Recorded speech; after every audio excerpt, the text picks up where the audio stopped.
No, it's not a clickbait. And yes, Mercedes can actually be penalized even before the Formula One 2022 championship is on its way. Let's talk about it.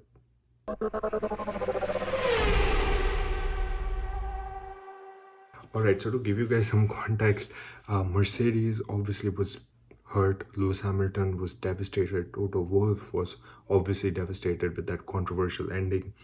Everybody at Mercedes definitely felt that Max was given an unfair advantage by FIA, which led them to file protests and claims that everything done to them was wrong and there were things that needed to be fixed. Unfortunately, all their appeals and claims were rejected by the FIA, and this led to Toto Wolff and Lewis Hamilton skipping the FIA's prize-giving gala where they crown the world champion, and they also give out the Constructors' Championship, which actually Mercedes won. But unfortunately, both of them skipped this, and now they might be facing some kind of penalty for it. Alright, so you guys might think that how does not attending a prize giving ceremony relate to a penalty on grid?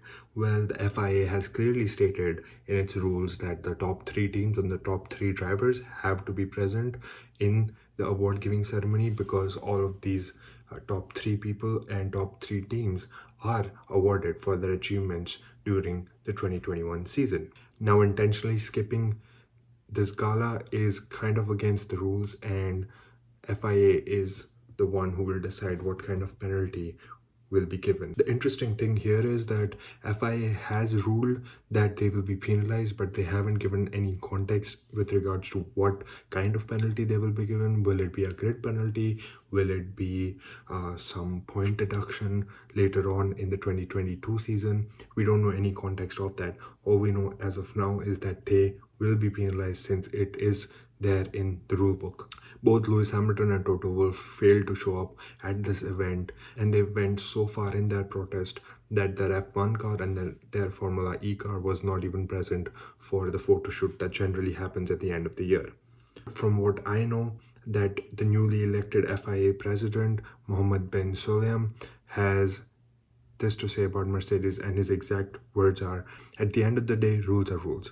So we are going to look into the side of where the technical rules are there to be employed, and was he in breach? I have to look into it. Now, the FIA can directly assign the penalty to Hamilton. I'm not too sure if Toto Wolff failed to attend, and does that really matter, because he's just the CEO and the team principal.